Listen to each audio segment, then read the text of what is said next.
Amém. O salmo da igreja é paz do Senhor Jesus Cristo. Para mim é motivo de muita alegria estar aqui na frente dessa noite. É um pedido do nosso pastor Salomão Júnior. Amém. E eu gostaria de já a igreja abrir suas Bíblias no livro de Salmos, no capítulo 44, amém? Glória a Deus, aleluia.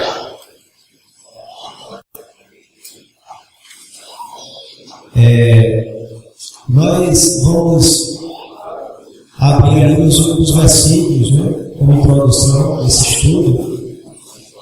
Nós vamos ler do verso 18 até o final, amém?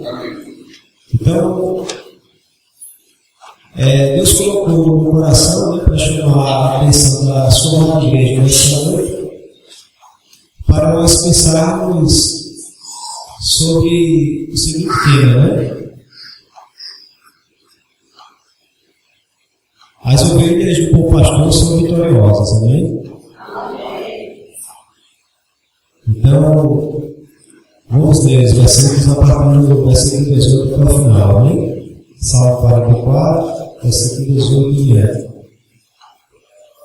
Nosso coração não se voltou, nem os nossos passos se desviaram do teu caminho, embora tu tenhas dolorosamente nos quebrado no lugar dos dragões e nos coberto com a sombra da morte.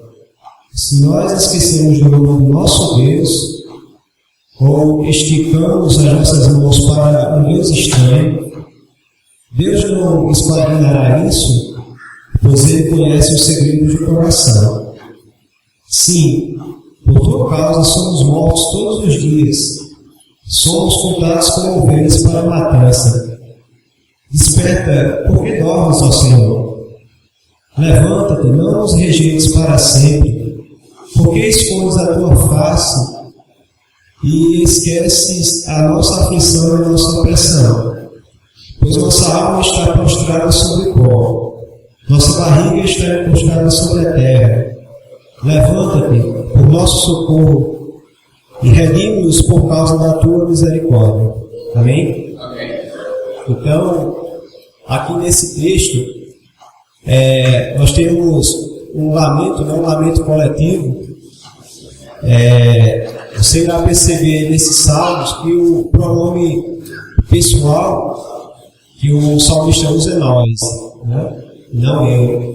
Diferentemente dos salmos anteriores, o salmo 42 e 43, isso aqui era aquele povo, aquela comunidade ali que estava roubando a Deus. Então, nós vemos, se nós observarmos aqui, que nos versículos 4 e o 6, eles estão no singular, quando ele diz assim: Tu és meu rei, o Deus comanda livramentos a Jacó, pois eu não confiarei no meu arco, nem a minha espada me salvará. Então, nós verificamos que esses dois versículos do Salmo apontam para o rei. Ele estava rogando a Deus no meio da situação que aquela nação estava passando. Aquele povo, quando nós lemos ali no início, a partir do verso 18, nós vemos que eles estavam espantados pela situação que aquele povo estava passando. Aquele povo, a situação era de ter sido invadido por outros povos, ter sido espalhado pelas nações. E então eles começam, né, a se queixar, né, a perguntar a Deus, né, o porquê daquilo, né? Porque eles estão passando por todas aquelas dificuldades, né? Então, se nós atentarmos, né, esse salmo, ele descreve, logo no título do seu cabeçalho também, que foi os descendentes ali de Corá, daquela tribo de Corá, que escreveu esse salmo com o fim, né, de meio àquela crise que aquele povo estava passando, e tirar uma lição, né, ou de aprender, ver aquela situação de isolação. Né. E esse salmo ele é endereçado ao regime coral, né, daquela tribo, e esse salmo também é titulado como mesquinho. Então, esse salmo, né, nós podemos ver algumas instruções daquela tribo, né, para a nação se voltar para Deus, naquela hora de dificuldade. Portanto, nós podemos identificar que ele é um salmo que nos ensina a enfrentar as dificuldades, especialmente, mas não é qualquer dificuldade. Se nós nos atentarmos, os versículos que foram lidos, eles começam a fazer algumas indagações, né? Como por exemplo aqui, nosso coração ele não se voltou, nem os nossos passos se desviaram do teu caminho. 19. E embora tu tenhas dolorosamente nos quebrado no vale dos dragões, nos cobertos com a sombra da morte, outrora que andava na sombra da morte, aquele povo que via era os seus inimigos. Esse lugar aqui era novidade para o povo agora de Israel. Está nessa situação aqui de calamidade, de humilhação, né? De serem vendidos para outras nações, serem escárnio, né? Um tempo de isolação. Mas nós vamos verificar aqui nesse texto, nesse salmo, que o principal motivo dessa nação estar passando por esse sofrimento, né? Não era porque eles tinham pecado, eles não haviam pecado. Não tinha nenhum pecado aparente. Nenhum pecado escancarado que pudesse ser reconhecido, né, entre eles, entre os próprios irmãos ali da tribo. Então, a motivação para o sofrimento, né, o próprio salmista vai argumentar. E ele vai falar que eles estavam sofrendo por causa do Senhor, pelo nome do Senhor. Eles estavam sendo levados para o matador como ovelhas que seriam sacrificadas. O Salmo 44, o mesquinho, ele é um salmo que nos ensina como nós devemos buscar a Deus. Ele ensina que nós devemos sofrer pelo nome do Senhor, e se você é cristão, se você de fato é crente ao Deus único e verdadeiro, Criador de todas as coisas, não tem como escapar desse destino, uma hora vai chegar a sua vida. E ele vai nos ensinar, o salmista, a sofrer pelo nome do Senhor. Nós sabemos também a ocasião que esse salmo foi escrito, não sabemos em que momento da história de Israel. Né?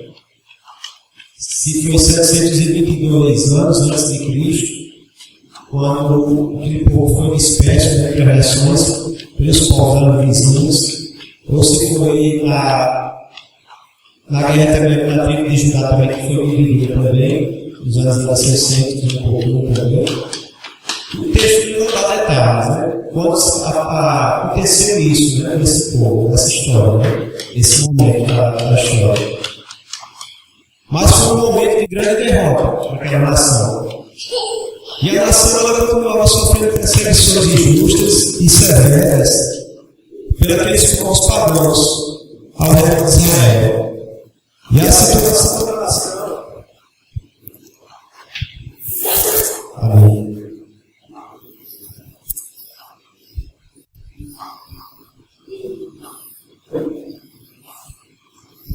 Obrigado. Olha só. E aquela nação continuava sofrendo perseguições injustas e severas pelos povos ali vizinhos, né, ao redor de Israel. E a situação da nação era uma situação de perplexidade.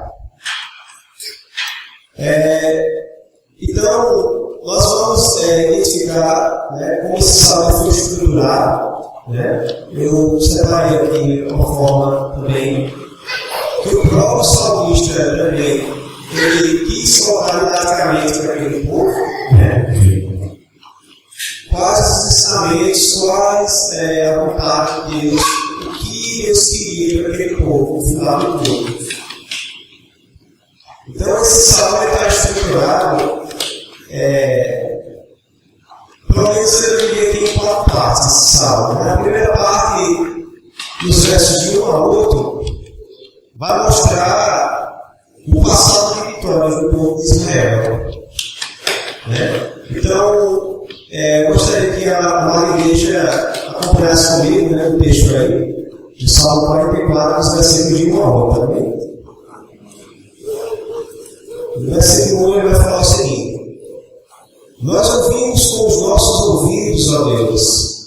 Nossos pais nos contaram que obra tu fizeste nos dias deles, nos tempos antigos, como tu expulsaste os pagãos com tua mão, e os plantaste, como tu afligiste os povos e os expulsaste, pois eles não conseguiram a posse da terra por sua própria espada, nem seu próprio braço os salvou, mas a tua mão direita, teu braço, a luz do teu semblante, porque tu o favoreceste. Tu és o meu rei, ó Deus, comanda livramentos a Jacó, ou seja, a Israel. Através de ti empurraremos para baixo nossos inimigos, através de teu nome pisaremos os que se levantam contra nós. Pois eu não confiarei no meu arco, nem na minha espada me salvará, mas tu nos salvaste de nossos inimigos e envergonhastes os que nos odiavam. Em Deus nos vangloriamos por todo dia e louvamos o teu nome para sempre. Selar. Essa palavra selar aqui, ela quer dizer intervalo, né? O tempo daquela situação que aconteceu, né? Então nós vemos o salmista ali lembrando logo no início ali do salmo, né? As grandes vitórias daquele povo. E eles reconhecem que aquelas vitórias de outrora, aquelas libertações, né? Aquelas investidas contra aquelas nações, né? Que saíram vitoriosas, né? Em todo o tempo, não era pelas coisas que Deus tinha colocado nas suas mãos, não era pelos seus atos, não era pelas armas, não era pelas flechas, mas era porque era o próprio Deus que estava liderando aquele povo, com sua mão, que estava na frente, guerreando por eles. E se a gente falasse que Deus salva até você noite, nós já entenderíamos que não, né? Tiraríamos uma conclusão e iríamos graças ao salmo e ação de graças ao Senhor, daquele povo, por todos os benefícios que ele tem feito até então. Mas se você voltar para o versículo seguinte, o versículo 9, ele, depois do Senhor, ele já começa uma conjunção de adversidade, né? E uma posição contrária nessa situação, né?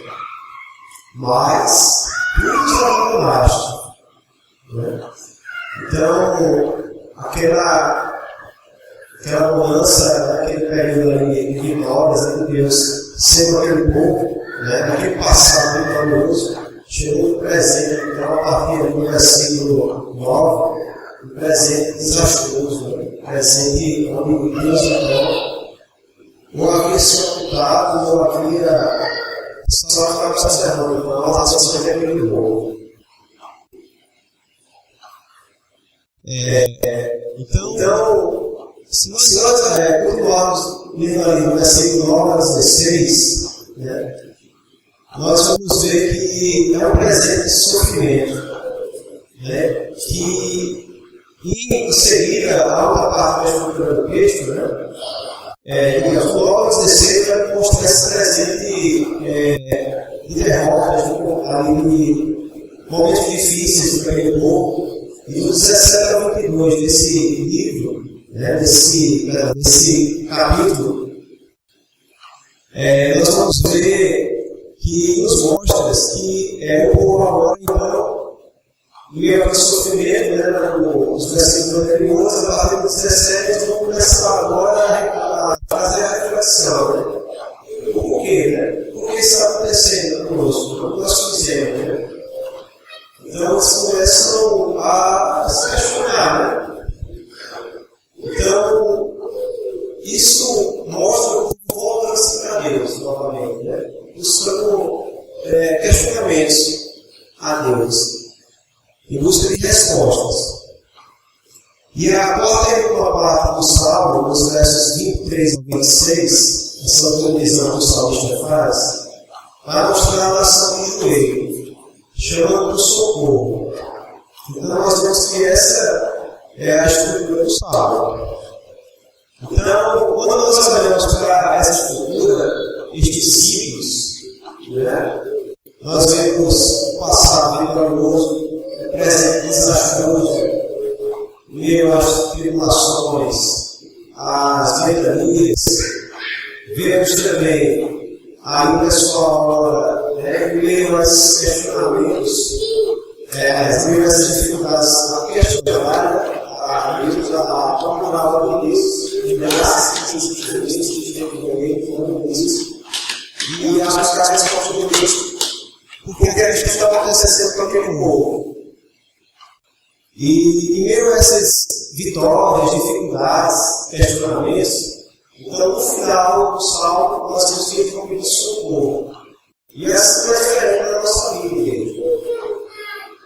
Nos nossos dias, né, nós passamos por tudo isso aqui também. Né? Há dias de vitória, há dias de baixas, né, de perdas, né, de um ente querido, né, de uma separação matrimônica, né?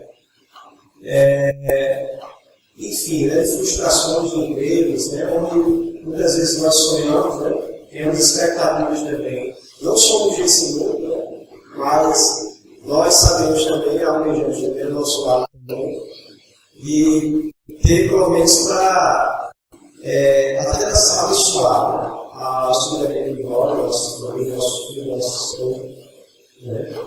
E como nós somos buscar da forma que esperamos, né? Qual é a nossa função, né? Nós murmuramos, questionamos a Deus, buscamos nele o porquê das coisas, e no final ele fica em silêncio e nos responde, né? Então, quando eles começam a se questionar, certo? Aí eles vão ver, certo? Não era um pecado, nem um pecado, né? Eles eram protegidos e Deus agora tem entregue aquele povo, né? Confiando aquelas pessoas para ser subjugados. Né? E interessante que Paulo, ele leu esse texto, esse salmo aqui, né? O Salmo 44. E interessante que Paulo, né, ao longo do Novo Testamento, sempre é interessante nós pegarmos o Novo Testamento e trazermos ali, fazer um paralelo, né, aos textos do Novo Testamento, porque Deus ele se revela de forma progressiva na história. Então, na velha aliança, né, vai do início, vai caminhando, vai se revelando ao povo dele, né, os atributos dele, quem ele é, como ele age ao longo da história. E nos tempos de Paulo, no corpo de Jesus, né, na nova aliança já, Paulo falou com Marco, já nesse conhecimento, né, e ele se depara então com uma situação que a igreja estava passando nos dias de Paulo, né, das perseguições. E Paulo se lembra desse Salmo 44 aqui, e a diz então, no Velho Testamento, né, nesse Salmo 44, Paulo agora tem informações mais apuradas que os salmistas tinham das perseguições daquele tempo, daquele povo, para saber ou para entender o que Deus estava agindo daquela forma, ou talvez omissa, talvez só um observador daquela situação. Então, Paulo, ele, agora, na percepção da igreja dos seus dias, ele percebe, e ele vai citar esse mesmo texto aqui como resposta de uma forma mais profunda, respondendo também o que esse povo estava naquela situação. Então, eu convido desde já a igreja a abrir suas Bíblias no livro de Romanos, capítulo 8.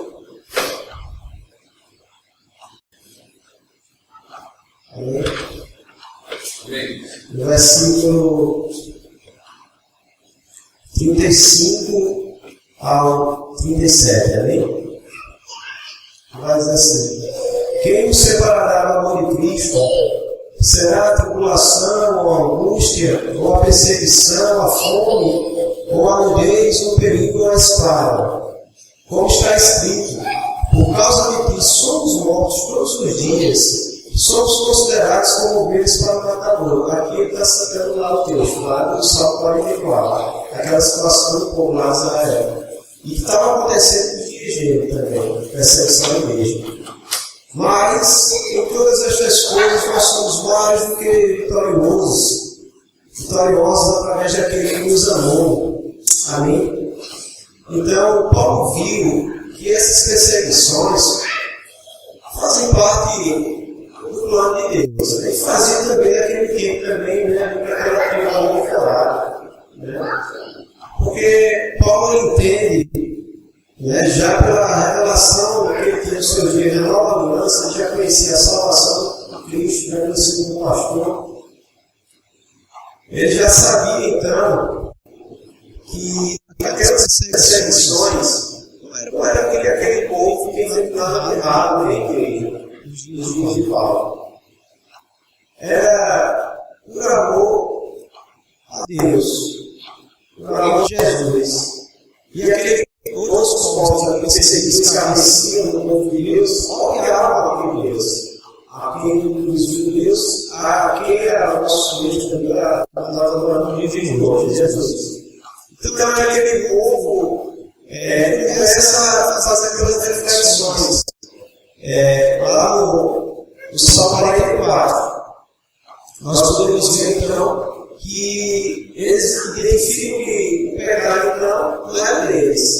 Aquela perseguição não era porque Deus tinha permitido, não era porque eles estavam pecados. Mas era pelo amor a Deus que eles serviam. Que Deus que escolheu todas aquelas nações lá atrás da história, Deus que era Deus muito verdadeiro, muito Deus que estava no passo forte daquele povo. Então eles refletiram, né, fizeram algumas perguntas, né, e essas perguntas estão aqui nessa outra parte, a partir do versículo 20, amém?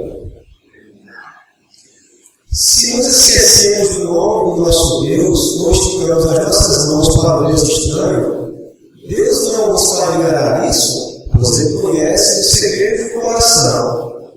Se por tocar nós somos mortos todos os dias, somos contados como ovelhas para a matança. Então eles identificaram então, que era o amor a Deus agora, que estavam sendo perseguidos. E Deus tinha se prometido, né, não ia agir como falou esse povo, para que eles fizessem essa reflexão, para entender os propósitos de Deus. Amém? Então, a partir dos versículos seguintes, ali no versículo 23, o salmista vai, então, escrever agora, vai falar os questionamentos da Deus para algumas respostas, né? Então, espera porque dormes, ó Senhor, levanta-te, não nos rejeites para sempre, porque escondes a tua face e esquece a nossa aflição e nossa opressão, pois nossa alma está prostrada sobre o pó, nossa barriga está prostrada sobre a terra. Levanta-te por nosso amor e redime-nos por causa da tua misericórdia. Amém?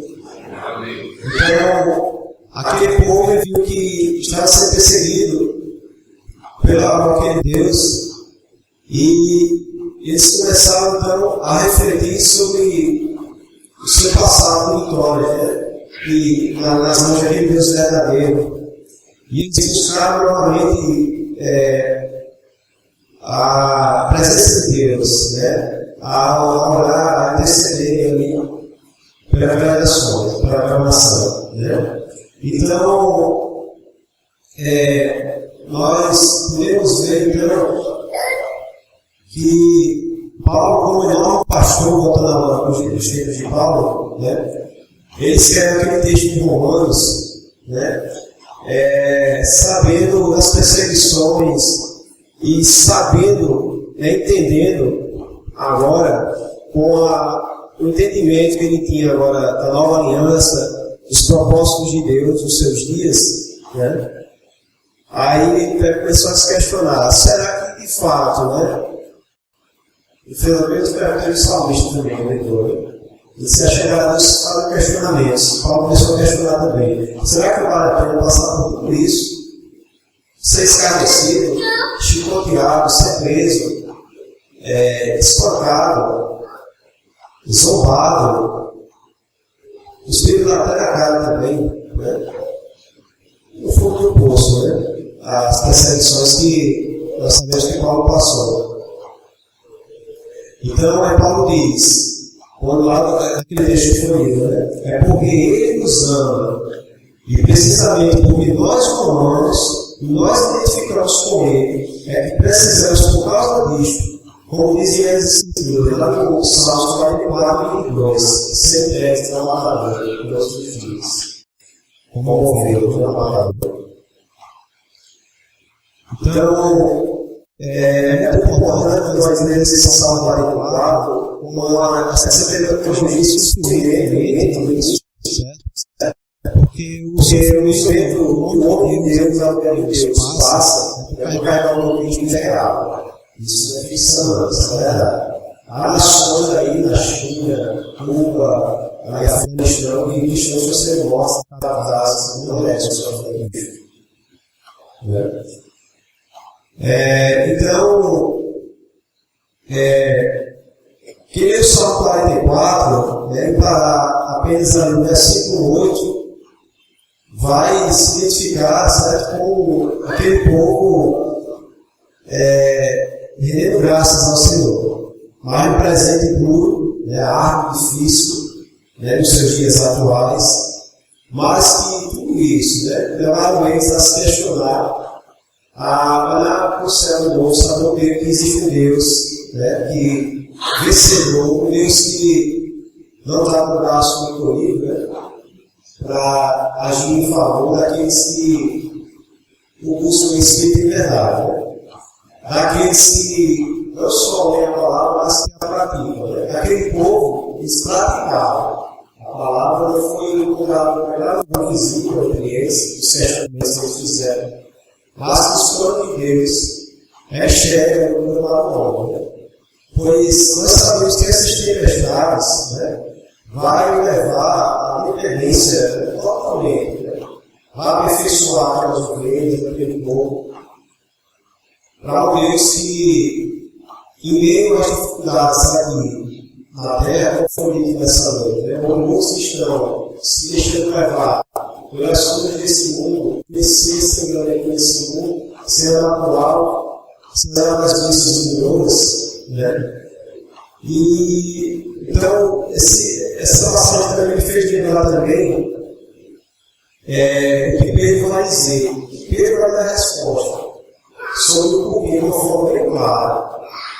Essas tribulações, né, o povo que tem que passar por elas, para passar para experimentar a boa vontade perfeita, a boa agradável e perfeita vontade de Deus. Eu gostaria que a amada igreja abrisse suas Bíblias na primeira carta de Pedro. Amém? Pedro, ele não cita nesse Salmo 44 como Paulo faz, mas aqui no no capítulo 2, a partir do versículo 19 ao 25, nós vamos ver a resposta do porquê, né? Aquele sofrimento daquele povo, porque do nosso sofrimento, também é a ovelha do Senhor, como povo dele. Amém? E Jesus vai dizer também, né? Eu lembrei agora daquele texto, que diz assim que isso não é nada, né? É só uma leve e momentânea tribulação, né? Cristo, aliás, Paulo vai dizer isso, né? Então, voltando aqui para o texto de 1 Pedro, diz assim, ó: por isso é digno de reconhecimento que o homem, por causa da consciência para com Deus, passa por aflição, sofrendo injustamente. Porque que glória será essa, se sois esbofeteados por vossas faltas? Então, assim, quando você apanha, quando você faz uma coisa errada, você venceu, né? Não tem glória nenhuma nisso, né? Agora, quando você não faz nada, né? Quando você está fazendo a vontade de Deus, aquilo que você ama com toda a sua força, com todo o seu entendimento, com todo o seu espírito. Quando você faz isso, não é para agradar a Ele, como prova de amor por Ele, e Ele se agrada. Quer agradar a Deus, pratica a palavra, né? Lá até o fim, né? Em meio às dificuldades. Então aí Pedro está dizendo: por que glória será essa, se sois esbofeteados por vossas faltas, devendo suportar pacientemente? Mas se fazendo bem, sofreis por isso, e suportais pacientemente, isso é aceitável a Deus. Então aqui pronto, aqui você está fazendo a vontade de Deus. Quando você está fazendo a vontade de Deus, fazendo a coisa certa, mesmo assim no mundo, dizendo que você é louco, você é orfanato, que você não faz parte daquela panelinha, você é um alienado, você não faz parte do século presente. Amém? Então, continuando, Pedro vai dizer: porque para isto sois chamados, pois Cristo também sofreu por nós, deixando-nos um exemplo, para que sigais as suas pisadas, o qual não pecou, e nem malícia se achou em sua boca, o qual, quando injuriado, não devolvia a injúria, e quando sofria, não ameaçava, mas entregava-se àquele que julga justamente, aquele que tem seu próprio corpo, levou os nossos pecados sobre o madeiro, para que nós, mortos para os pecados, pudéssemos viver para a justiça, e pelas suas feridas fostes curados, porque eres como ovelhas extraviadas, mas agora voltastes para o pastor e bispo das vossas almas. Então, meu irmão, foi pelo sofrimento de Cristo, foi pelas tribulações que ele passou, foi até o fim para fazer a vontade do Pai, e para atrair todas as ovelhas do rebanho, quando ele abria a sua boca e chamar pelo seu nome, e você passar pela porta que é ele, amém? Para que você não se extraviasse e não se perdesse. Pedro também, ele ainda continua no capítulo 4, na primeira carta, no versículo 19. Aí ele diz assim, para encerrar: portanto, que aqueles que padecem segundo a vontade de Deus possam entregar a guarda de suas almas ao fiel Criador fazendo bem. Então a resposta nas perseguições é sempre fazer bem, sempre a vontade de Deus.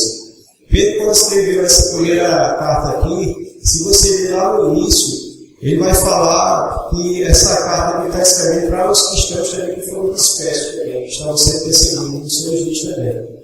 Então está tudo ligado, né? Tanto Salmo 44, quando aquele período que Paulo escreveu lá também, aquele texto do capítulo 8, né, versículo que nós lemos, e Pedro também.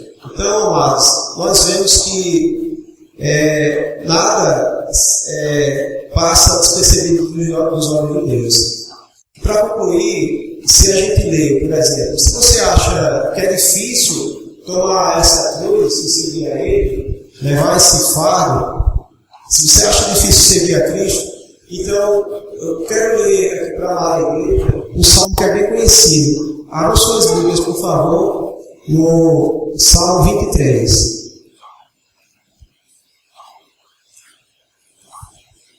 Amém? Salmo 23. Esse salmo é bem conhecido, né? Mas o que ele fala? Ele diz assim: o Senhor é meu pastor e nada me falta. Nós sabemos aqui então que é uma verdade. Logo nesse primeiro versículo, nós temos um pastor, né? E esse pastor, né? Se nós somos do rebanho dele, nada vai nos faltar. Ele me faz deitar em verdes pastos, ele me conduz ao lado das águas serenas. Então, olha só, nós vamos ter alimento, provisão, vamos ter água para beber, amém? E ele restaura a minha alma, me conduz no caminho da justiça por causa do seu nome. Então, amados, não vamos reagir, não vamos rebater as ofensas, né? Não vamos fazer isso porque estaremos sendo igual aos ímpios, né? Não estaremos sendo do rebanho de Cristo, porque não é por nossa causa que somos perseguidos, é por ele, né? Se ele for perseguido, o pastor, nós também seríamos, né? Diz isso nas Escrituras, amém? Então, olha, continuando o texto aqui do Salmo 23. Sim, ainda que eu ande pelo vale da sombra da morte, não temerei mal algum, porque tu estás comigo, tua vara e teu cajado me consolam. Lembra do Salmo 44? Quando ele disse que agora eles estavam andando no vale da sombra da morte, que antes eram as outras nações inimícias que passavam por isso, mas agora o lado se meteu e eles estavam passando. E eles passaram agora a se questionar e se lembrar, né? Que Deus, né? Era com ele naquelas vitórias o tempo todo. E que Deus não mudou, né? E faz lembrar também de Jó também, né? E o mesmo Deus que dá a bonança é o Deus que dá a ferida também, que fere também, né? Para que isso? Para que no final o nome dele seja glorificado, né? E para que agora não conhecemos mais um Deus distante, mais um Deus de perto, não um Deus de ouvir, olha a diferença. De ouvir, né? Só de escutar, mas um Deus agora que nós estamos enxergando agora. E nós vivenciamos no nosso dia a dia o seu cuidado, a sua proteção diária, a mão que nos sustenta e segura no dia mal, no tempo difícil. Amém? E certamente a bondade, aqui, tu preparas uma mesa para mim na presença dos meus inimigos. Olha só, os inimigos, os nossos inimigos, no final do mundo, né? Não é que Deus vai castigar ele, não. Mas Deus já tem um lugar preparado para ele, eles já estão julgados. Se não se arrepender, se não conhecer esse Deus verdadeiro após seus Deus, né? E eles vão ficar só olhando nós ser servidos, né? Esse repouso, né? Pelas misericórdias e pela graça de Deus. Amém?